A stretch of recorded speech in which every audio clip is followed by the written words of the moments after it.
할렐루야. 우리 오늘도 함께 찬송하면서 화목한 기도에 시작하겠습니다. 오늘 찬송 305장 나 같은 죄인 살리신 함께 찬송하겠습니다.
아버지 하나님, 그 은혜를 찬양합니다.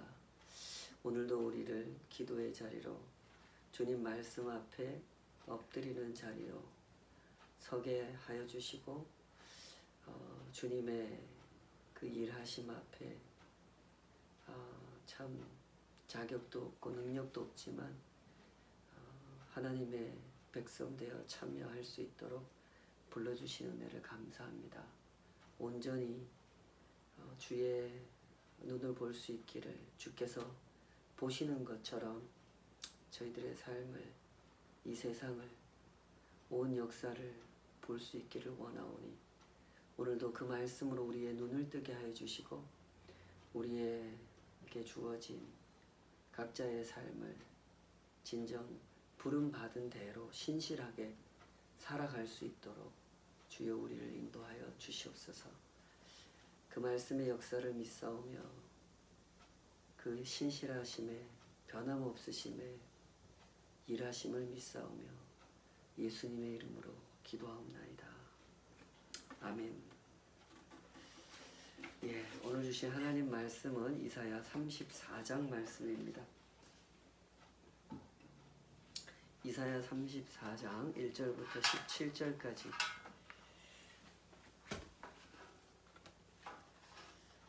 이 중에서 1절부터 4절까지만 제가 읽고 말씀 증거하도록 하겠습니다. 이사야 34장 1절에서 4절까지만 읽겠습니다. 열국이여 너희는 나와 들을지어다. 민족들이여 귀를 기울일지어다. 땅과 땅에 충만한 것 세계와 세계에서 나는 모든 것이여 들을지어다. 대저 여호와께서 열방을 향하여 진노하시며 그들의 만군을 향하여 분내사 그들을 진멸하시며 살육당하게 하셨은즉 그 살육당한 자는 내던진 바 되며 그 사체의 악취가 솟아오르고 그 피에 산들이 녹을 것이며 하늘의 만상이 사라지고 하늘들이 두루마리같이 말리되 그 만상의 쇠잔함이 포도나무 잎이 마름 같고 무화과 나무 잎이 마름 같으리라. 주신 말씀으로 열국이여 이런 제목으로 말씀 증거하도록 하겠습니다. 어느 나라나 비슷한 역사를 가지고 있듯이 미국이라는 나라도 그렇습니다. 나라가 시작되는 역사도 또 나라가 지속되는 역사도 전쟁과 전쟁의 연속이었습니다.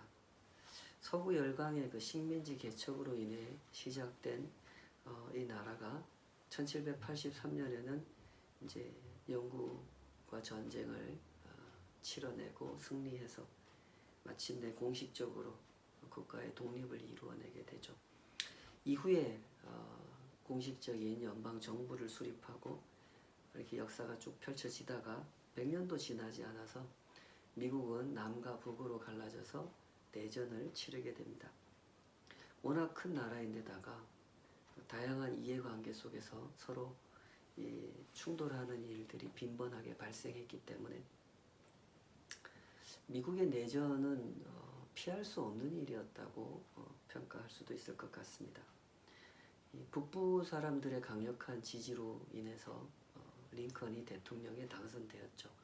그리고 나서 이 남과 북의 갈등이라고 하는 것은 보다 더 심각한 상황으로 치닫게 되는데요.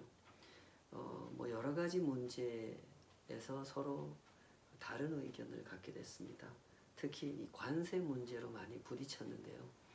뭐 쉽게 이야기하면 서로 그 이익 때문에 부딪힌 거죠. 북부 사람들은 관세를 높이길 원했습니다. 북부에는 주로 공장지대가 많았기 때문에 거기서 생산해낸 물건들이 미국 내에서 잘 팔려지기를, 그래서 이득을 취하기를 바랬습니다.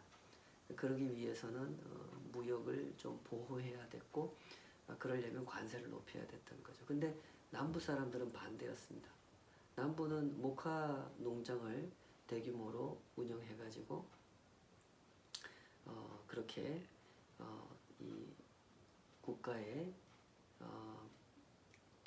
남부의 부를 넓혀가고 있는 그런 상황이었기 때문에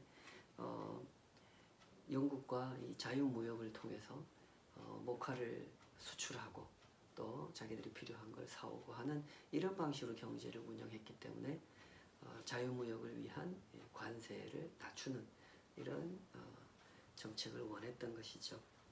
뭐 이런 문제로부터 시작해서 노예제도라고 하는 문제에 있어서도 서로 의견을 달리하게 됩니다. 북부 사람들은 이제 노예가 없어도 충분히 경제가 잘 운영됐기 때문에 노예제도를 없애기를 원했고 남부 사람들은 반대였죠.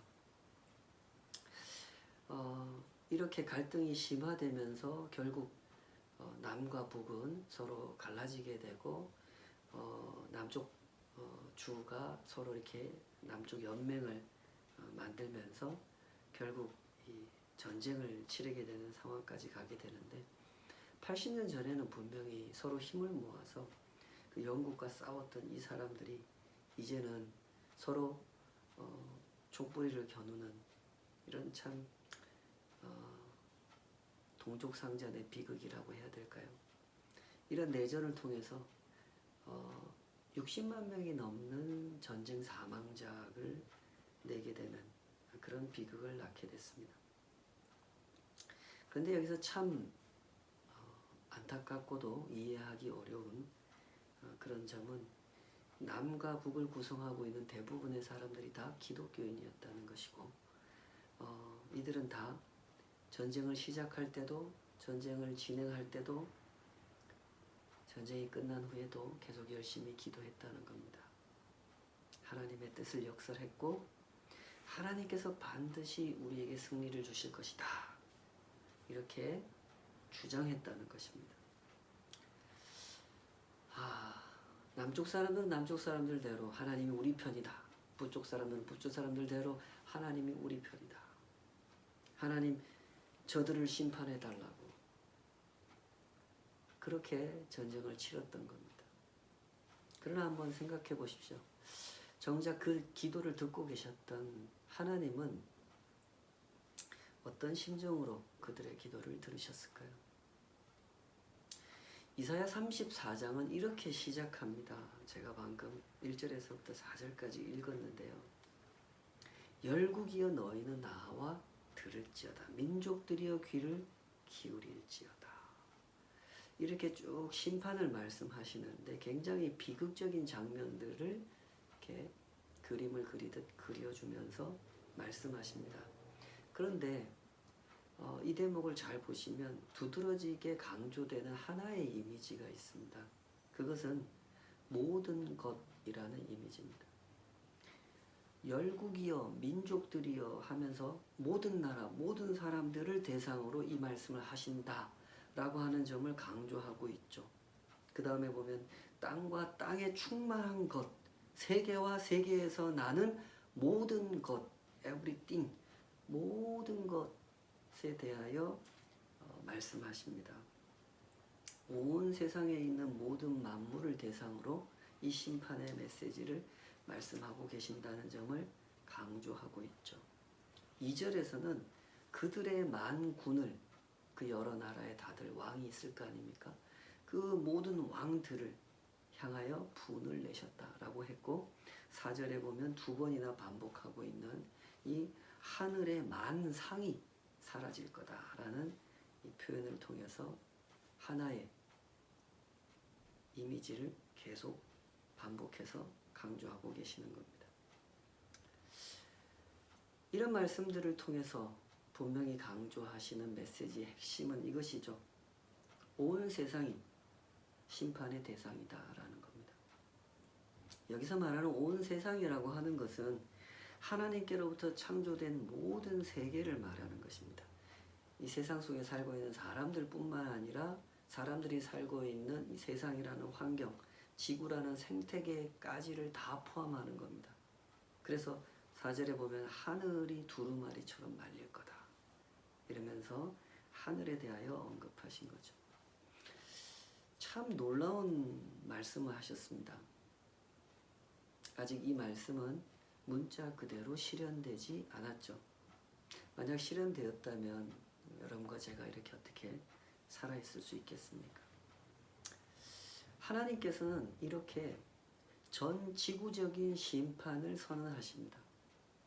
왜 이런 말씀을 하셨을까요?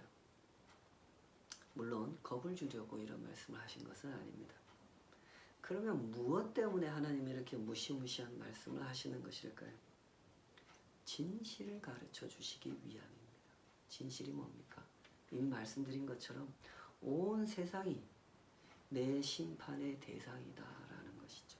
이것이 진실입니다. 앞서 미국의 남북전쟁 이야기를 잠시 소개했는데요. 그들의 모습에서도 확인된 사실이 뭡니까? 나는 아니고 너만이라는 생각이죠. 심판의 대상? 우리는 아니야. 당신들은 심판의 대상이야. 이것이 그들의 생각이었습니다. 남쪽 사람들도 북쪽 사람들도 모두 다 하나님을 믿는다고 고백하는 사람들이었습니다. 매주 교회에 나가고 헌금도 드리고 선교사도 파송하는 사람들이었습니다. 그러나 그들은 자기의 이익을 지키고자 하는 그 국면에서는 동족상잔의 비극을 일으켰고 4년간의 전쟁이 지속되는 내내 하나님께 기도하면서 저들을 심판해달라고 기도했습니다. 왜 그렇게 기도했습니까? 나는 아니고 너만 심판의 대상이라고 생각했기 때문이죠. 안타깝게도 이런 일들은 세상에 사람들이 살아온 역사만큼 긴 시간 동안 반복된 일입니다. 아시는 것처럼 유럽은 1000년 넘게 기독교 제국으로 존재한 세계입니다. 유럽에 있는 모든 나라가 다 기독교 국가였죠. 그러나 그들이 1000년 동안 해온 일이 무엇이었습니까? 하나님의 이름으로 싸우는 일을 해왔죠.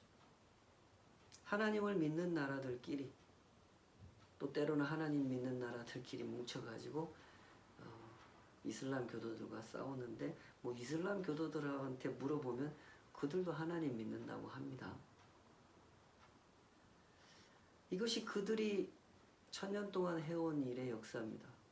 그들은 하나님의 이름으로 싸우고 또 싸웠습니다.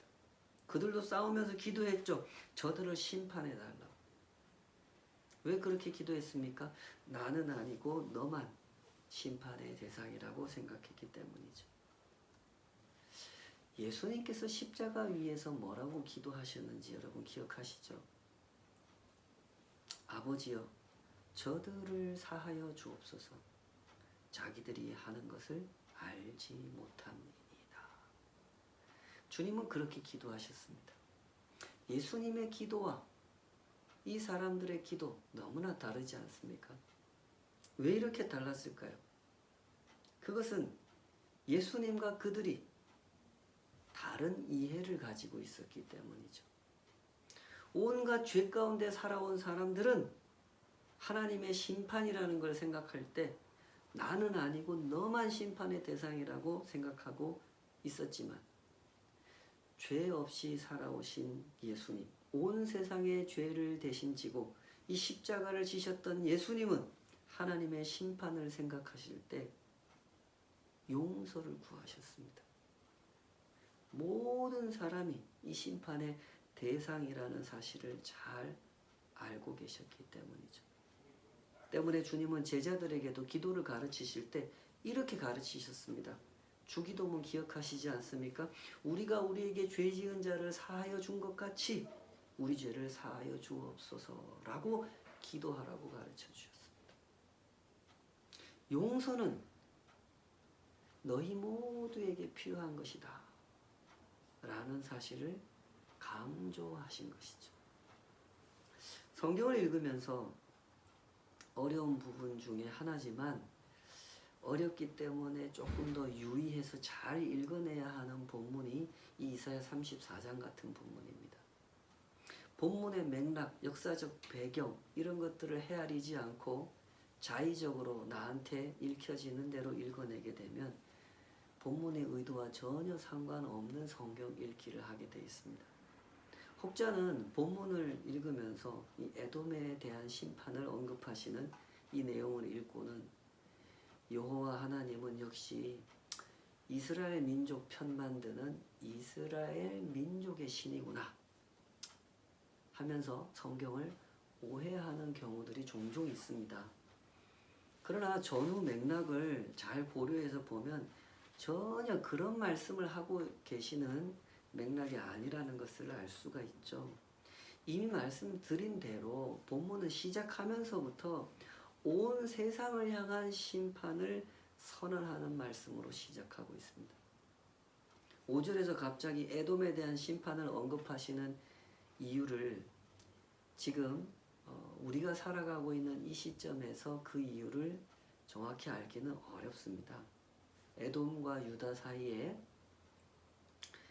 무슨 일이 있었기 때문에 하나님께서 이렇게 말씀하시는지 그 역사적 정황을 알아내기가 어렵다는 겁니다. 남겨진 자료가 없다 보니까요. 그러나 분명한 사실은 이 에돔이 유다를 억울하게 했다는 것입니다. 때문에 8절에 보면 이렇게 기록되어 있죠. 이것은 여호와께서 보복하시는 날이요 시온의 송사를 위하여 신원하시는 해라. 신원하신다는 건 억울한 일을 되갚아준다 이런 뜻입니다. 분명한 사실은 이런 거죠. 본문에서 에돔이라고 하는 나라는 유다를 억울하게 한 세력이었다는 겁니다.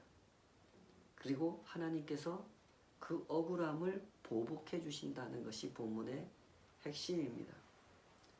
조금 전에 용서하시는 하나님을 설명해 놓고 반대로 보복을 말씀하니까 뭔가 좀 모순되는 말씀이라고 혹시 느껴지실지 모르겠습니다. 근데 이 34장과 연결되는 맥락으로 35장이 등장하는데 그 35장에서도 보면 이 34장에서 언급한 보복이라는 개념을 또 말씀하거든요. 거기 4절에 보면 35장 4절에 보면 이렇게 되어 있습니다.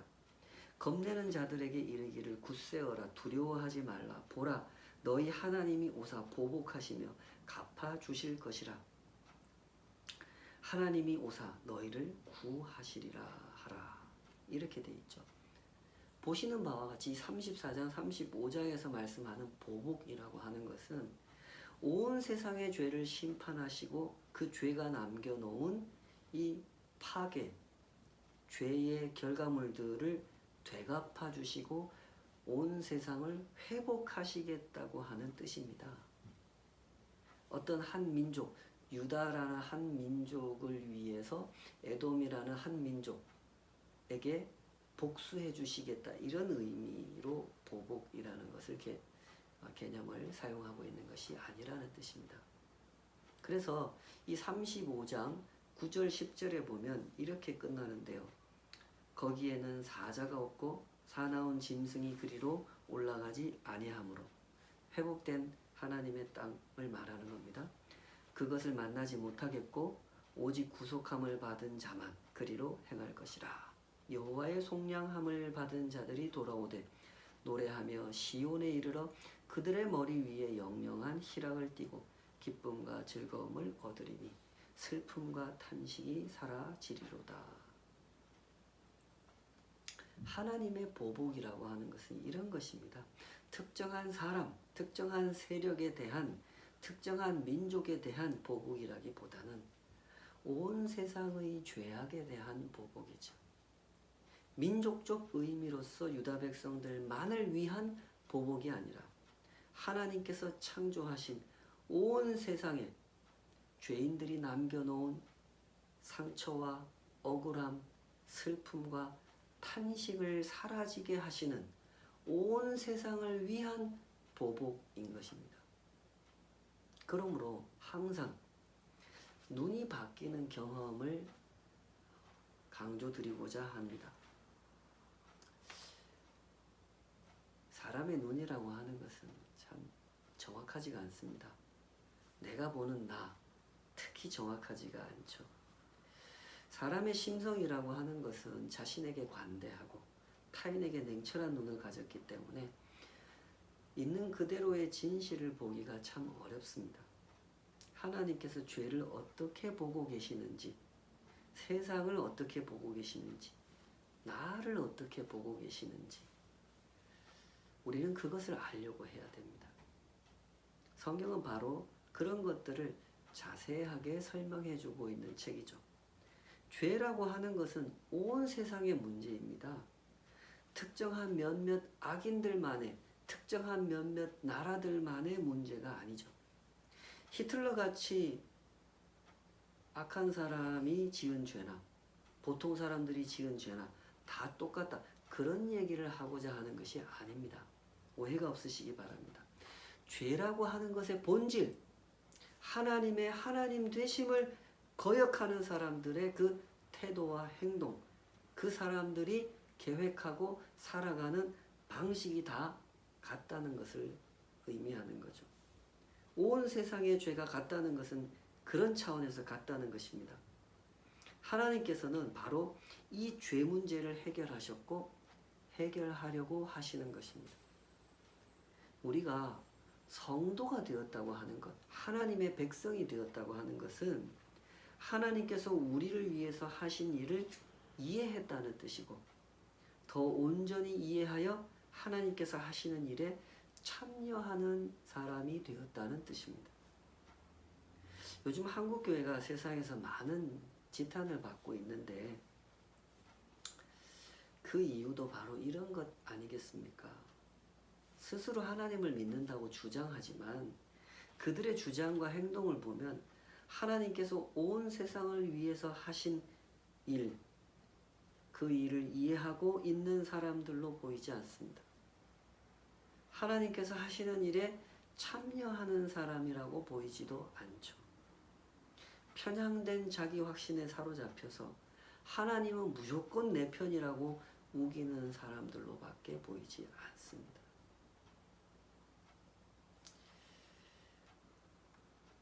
우리 안에 이런 마음이 싹트지 않도록 항상 조심하셔야 합니다. 사람의 죄성이라고 하는 것은 다 거기서 거기니까요. 특별히 그 사람들만 그런 오류에 빠진다고 생각하지 않으셨으면 좋겠습니다. 누구나 다 그런 오류에 빠질 가능성이 있다는 것을 잘 이해하시고 그렇게 되지 않도록 조심하셔야 합니다. 학자들은 대체로 이 이사야서라고 하는 책이 그 바벨론 포로기에 만들어졌다고 생각을 하는데요. 이런 지금 우리가 읽고 있는 형태로 이사야서라는 책이 만들어졌을 거라고 그렇게 생각을 합니다. 실제로 이사야서라고 하는 책은 포로로 끌려가 있는 유대인들, 물론 모든 유대인들을 말하는 것이 아닙니다. 그 중에서 하나님의 약속을 믿고 신실하게 기다린 유대인들, 그 사람들에게 큰 위로가 된 책이었습니다. 여러분 생각해 보십시오. 나라는 망했고 우리는 포로로 끌려왔습니다. 아무것도 내 뜻대로 결정할 수 있는 게 없습니다. 그들에게 무슨 소망이 있겠습니까? 그런데 이사야가 전해준 이 하나님의 말씀을 읽고 이 사람들의 생각이 바뀌기 시작합니다. 아수르같이 바벨론같이 그 강한 나라들, 다른 나라 침략하고 파괴하고 멸망시키고 포로로 끌고 가고 이런 나라들만 죄 많은 나라, 악한 나라, 문제가 많은 나라라고 생각했는데, 그래서 저 나라들은 왜 망하지 않고 우리 같은 나라만 이렇게 망해서 우리만 이렇게 고생당하는가, 우리만 왜 이렇게 억울하게 사는가 라고만 생각했는데, 이 사람들이 이사야서 말씀을 읽으면서 생각이 바뀌기 시작합니다. 새로운 눈을 뜨게 됐죠. 환난의 떡과 고난의 잔을 마시는 동안에 비로소 하나님의 눈을 갖게 된 겁니다. 아, 정말로 우리가 죄인이구나. 우리가. 하나님은 우리를 포함한 온 세상의 죄 문제를 해결하셔야 하고 심판하셔야 하는, 그것이 하나님의 입장이구나. 우리가 이 진실에 눈을 감고 살다 보니 하나님께서 우리의 눈을 뜨게 해주시려고 우리를 이렇게 끌려오게 하셨구나. 세상은 진정 하나님의 손에 있구나 하는 사실을 이해하게 된 것입니다. 이 진실을 보았을 때 비로소 이 사람들은 소망이라는 걸 가질 수 있게 된 거죠. 하나님의 백성이 품는 소망이라고 하는 것은 온 세상 모든 나라 중에서 우리나라가 제일 강해지고 우리나라가 제일 발전, 이런 게 아니고, 하나님의 백성이 품는 소망이란 하나님께 있는 것이지 사람에게 있는 게 아니구나. 이걸 깨달았단 말이에요. 하나님께서 하시는 일에 소망이 있는 거지 사람이 하는 일에 소망이 있는 게 아니구나. 하나님 나라가 소망이지 유다 나라의 재건이 소망이 아니구나. 이걸 깨달았단 말이에요. 주와 동행하는 성도 여러분, 이 진실에 눈을 뜨고 사시기를 바랍니다. 부디 하나님은 항상 내 편이라고 생각하지 마시기 바랍니다. 그것은 기독교 신앙이 가르치는 믿음이 아닙니다. 그것은 심히 오만하고 위험하고 부적절한 생각입니다. 우리가 깨어있어 분명하게 점검해야 할 것은 오직 이것입니다. 내가 오늘도 하나님 편에 서 있는가? 우리는 그것을 점검하면서 이 땅의 순례길을 걸어가야 하는 사람들인 것입니다. 바울 사도가 뭐라고 권면합니까? 빌립보 교인들한테. 빌립보서 3장 12절 14절, 내가 이미 얻었다 함도 아니요 온전히 이루었다 함도 아니라 오직 내가 그리스도 예수께 잡힌 바 된 그것을 잡으려고 달려가노라. 형제들아, 나는 아직 내가 잡은 줄로 여기지 아니하고 오직 한 일, 즉 뒤에 있는 것은 잊어버리고 앞에 있는 것을 잡으려고 표대를 향하여 그리스도 예수 안에서 하나님이 위에서 부르신 부름의 상을 위하여 달려가노라. 나는 아직 내 신앙이 완성됐다고 생각하지 않는다. 이것이 바울의 고백이었습니다. 바울 사도 같은 분이 이렇게 생각하고 이렇게 권면했다면 우리가 가져야 할 마땅한 자세는 무엇이겠습니까? 부디 성경이 가르치는 올바른 신앙을 잘 이해하십시오. 하나님은 항상 내 편이다. 그렇게 생각하지 마십시오. 하나님께서 하신 일을 주목하십시오. 하나님께서 하시고 계시는 일을 배우고 이해하고 기도하고 순종하면서 하나님께서 하고 계시는 그 일에 참여하시기를 바랍니다. 그것이 하나님의 백성이 살아가는 삶입니다. 성경이 증언하는 말씀을 굳게 붙드시기 바랍니다. 사람이 하는 일이 망했다고 해서 하나님께서 망하시는 것이 아닙니다. 유다가 망했다고 하나님 망하셨나요? 절대 아니죠. 사람이 하는 일이 성공했다고 해서 하나님께서 성공하시는 것도 아니죠. 다윗이, 솔로몬이 유다 역사에서 가장 큰 나라, 가장 번영하는 나라를 만들었다고 해서 하나님의 나라가 성공했고 완성됐습니까? 아니죠. 그런 게 아닙니다. 하나님께서는 하나님의 일을 행하십니다. 하나님께서 하시는 일은 온 세상의 죄를 심판하시고 용서하시는 일입니다. 온 세상을 구원하시는 일이죠. 지금도 변함없이 신실하게 일하고 계시는 그 하나님을 바라보시기 바랍니다. 그것이 기독교 신앙이고 그것이 성도가 걸어가는 순례길입니다. 요즘 무엇을 기도하고 계십니까? 여러분의 기도를 점검해 보십시오. 우리가 이 땅을 살아가는 동안에 진정 하나님 앞에 날마다 깨어 기도해야 할 것이 무엇인지 우리 주님께서 분명하게 가르쳐 주시지 않았습니까? 뜻이 하늘에서 이루어진 것 같이 땅에서도 이루어지게 해달라고 그렇게 기도하라고 가르쳐 주셨습니다. 너희는 먼저 그의 나라와 그의 의를 구하라. 그리하면 이 모든 것을 너희에게 더하시리라고 하셨습니다. 하나님의 나라를 구하십시다. 하나님의 나라를 구한다는 것이 무엇인지를 잘 배우시고 잘 이해하시고 적극적으로 신실하게 참여하시기 바랍니다. 내 욕심을 포기하지 않고 내 고집을 꺾지 않고 하나님은 항상 내 편이라고 우기면서 세상을 살아가는 것은 하나님께서 하시는 일에 정반대로 대적하는 것임을 항상 기억하시기 바랍니다. 같이 기도하십시다. 아버지 하나님, 세상이 항상 혼란스럽습니다. 세상에는 언제나 거짓 선지자들이 존재하고 그들이 선동하는 말에 귀가 가려워서 자기 욕심에 부합하는 그 메시지가 달콤해서 그리로 몰려드는 사람들이 많습니다. 우리 한국 교회가 얼마나 심각한 지경에 와 있는지 주여 우리의 눈을 열어 주시옵소서.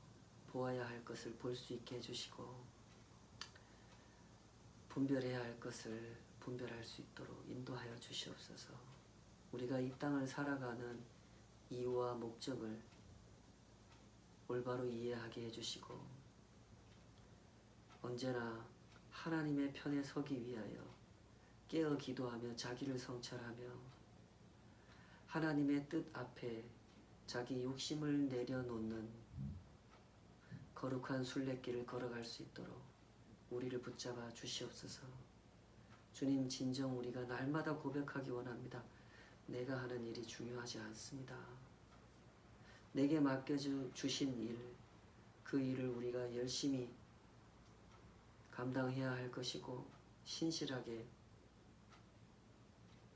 청직이 되어 그 모든 일들을 수고로서 선한 결실을 맺는 우리가 그 일을 분명히 해야 할 것입니다. 그러나 우리가 하는 일이 중요하지 않습니다. 하나님께서 하시는 일이 중요하십니다. 하나님께서 지금도 일하고 계시며 주님의 일하심은 실패가 없고 주님의 일하심은 약속하신 그대로 실현하십니다. 오직 그 약속을 붙들고 주님을 따라가고 주님의 일하심에 참여할 수 있도록 우리 모두를 날마다 주님 품 안에 품어주시옵소서. 함께 하시는 그 은혜를 감사하오며 우리의 근심하는 것, 염려하는 것까지 다 주님 앞에 온전히 의탁하고 주께서 빚어가시는 아름다우신 역사에 감사하며 주와 동행하기를 사모하오며 예수님의 이름으로 기도하옵나이다. 아멘.